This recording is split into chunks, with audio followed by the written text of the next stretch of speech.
Hallelujah.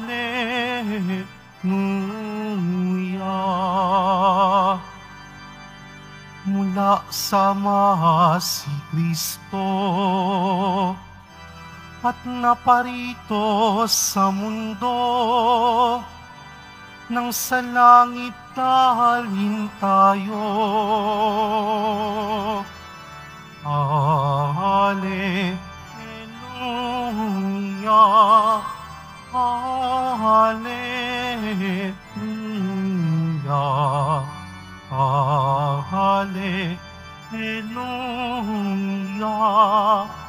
hallelujah.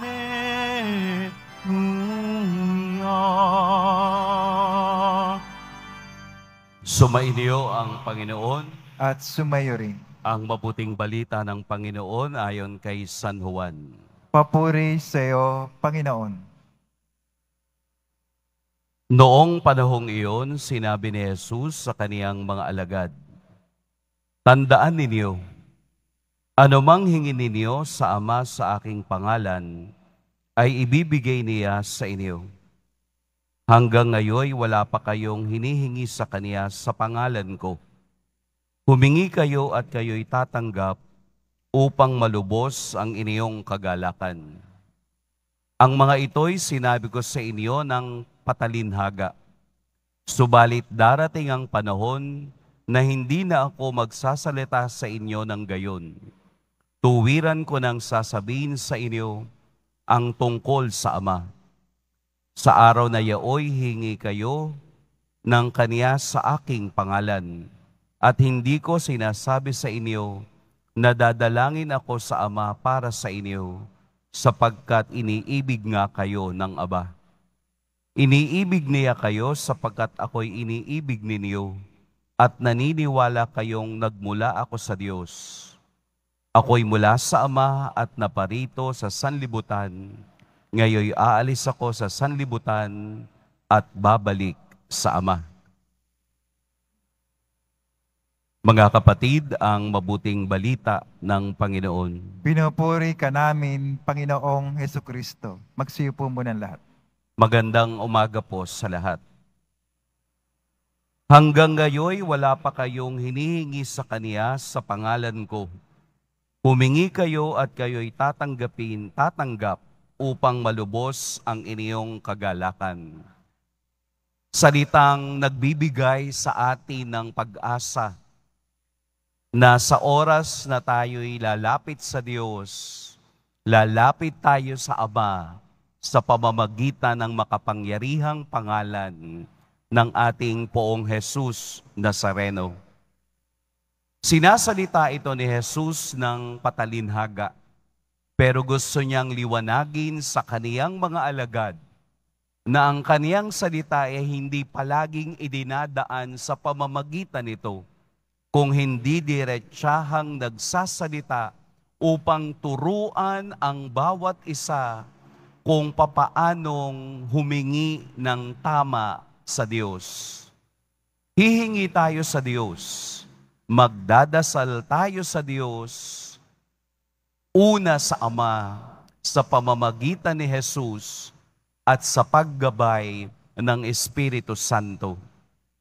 Sapagkat ang pagmamahala ng Ama at Anak ay siyang nagbunga ng Espiritong gumagabay sa lahat upang bigyan ng liwanag ang tatahakin nating landas sa buhay ng ating tunay na pagka-Kristiyano patungo sa Diyos. Ako'y mula sa Ama at naparito sa sanlibutan. Ngayoy aalis ako sa sanlibutan at babalik sa Ama. Sa kaisipan ng mga alagad, hindi ito maliwanag. Sa kanilang karanasan kay Jesus, hindi nila maunawaan kung ano ang kaniyang sinasabi. Pero pagkatapos na ang lahat ng ito ay mangyari, pagkatapos na si Jesus ay muling nabuhay at napakita sa kanila, at sinasabi niya na ako'y muling babalik at ipadadala ang Espiritu Santo, ganun na lamang ang kanilang kagalakan sa pag-asang kanilang hinihintay. May mga bagay din tayong hindi nauunawaan. May mga katuruan o salita ni Jesus na hindi halos natin maunawaan. Pero dahil sa pananampalatayang nagmumula sa kaniyang salita, tayo ay umaasa na sa takdang panahon at sa kaniyang oras, darating at magkakaroon ng kaliwanagan ang lahat. Ito ang buhay Kristiyano.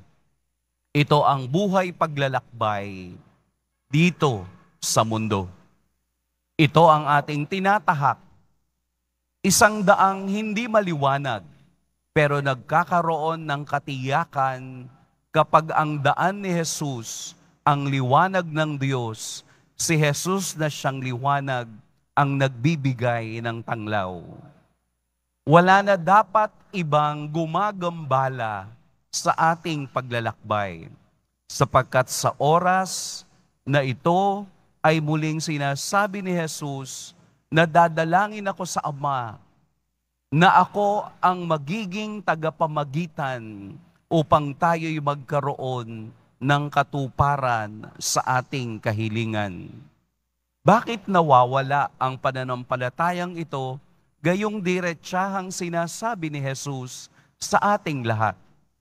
Dahil tayo ay naliligaw ng iba't ibang bagay sa mundo na walang katiyakan. Kaya nga po, dapat natututo at lumalalim tayo sa ugnayan sa Diyos. Natutuwa ako kagabi dahil dun sa aking minisahang burol, umikot ang aking paningin at nakita kong walang nakahaing pagkain doon sa larawan ng namatay. Kasi kadalasan, akala natin yung pagkain inilalagay ay makapagliligtas pa sa kaluluwa ng namatay. Wala yun, hindi yun itinuturo ng simbahan. Aalisin niyo yung kaugaliang iyong hindi ko alam kung saan nanggaling. Yun bang litrato ng patay, lalagyan nyo ng kung ano-anong handa, maliliit na portion, kung ano yung hinahanda nyo. Minsan nilalagyan ng minudo, minsan may suman, minsan nga may tubig, may nakita ko kape. Hindi naman yung Kristiyanong pamamaraan eh. Sana nung buhay, tsaka nyo pinakain para humaba ang buhay. Hindi yung kung kailan patay, tsaka kung ano-anong inilalagay ninyo. Isa lang naman ang kailangan ng patay. Ang panalangin, siya ay makarating sa kaharian ng Diyos. Nalilito tayo kasi nanggagaya tayo sa iba. Ginagaya natin ang ginagawa ng iba na siyang nakaliligaw kung ano ang dapat nating gawin.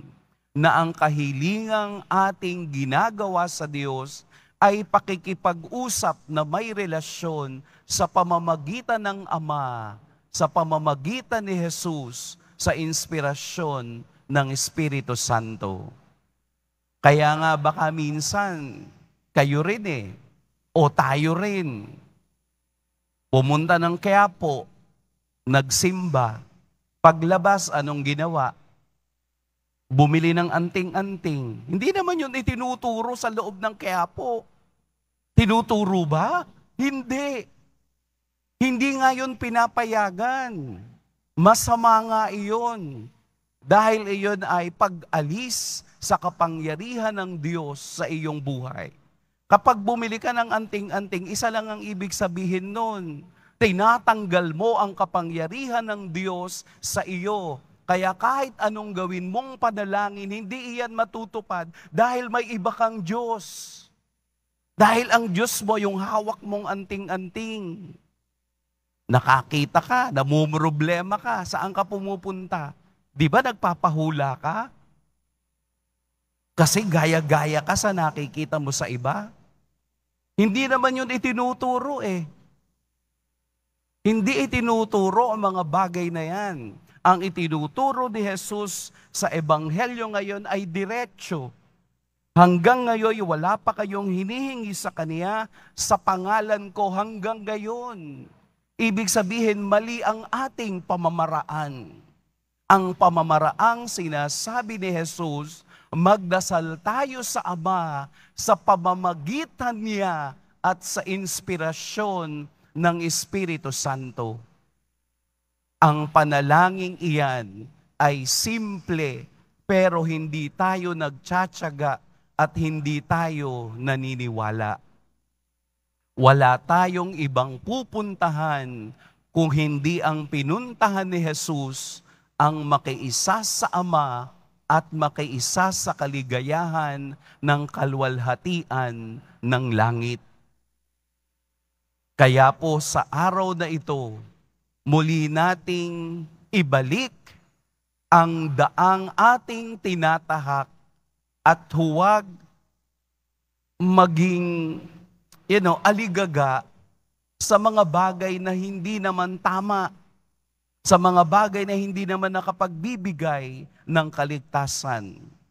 Sapagkat sa kabila ng ating kahinaan at kawalan, iniibig tayo ng Diyos dahil una silang nagmahal. Una si Jesus na nagmahal sa atin dahil sa kaniyang tunay na pagmamahal na ito, kahit na ang kaniyang buhay ay ibinigay para sa lahat. Ito ang tiyak na mayroong kaligtasan. Tiyak din naman na mayroong kapahamakan. Kaya hanggat tayo'y nabubuhay at naglalakbay, huwag nating hayaang tayo ay patungo sa kapahamakan dahil hindi tayo nakikinig sa salita at diwa ni Jesus. Kaya dun sa bahay ninyo, tingnan ninyong mabuti, sapagkat ang bahay na walang katahimikan at walang pagkakasundo ay wala sa kapayapaan ng Diyos. Baka may bumabalot na demonyo, baka may bumabalot na mga bagay na hindi nagtuturo ng tama. Baka mas marami pa pong picture ng mga artista. Baka mas marami pang picture ng mga K-pop sa kwarto ng inyong mga anak kesa sa mga bagay na makadiyos at makalangit. Hayaan nating ang salita ni Jesus sa umagang ito ay magdala sa atin sa katotohanan na wala tayong ibang paraan na makapunta sa langit kung hindi sa pangalan ni Jesus, ang ating Poong Nazareno. Pagpalain tayo ng Poong May Kapal.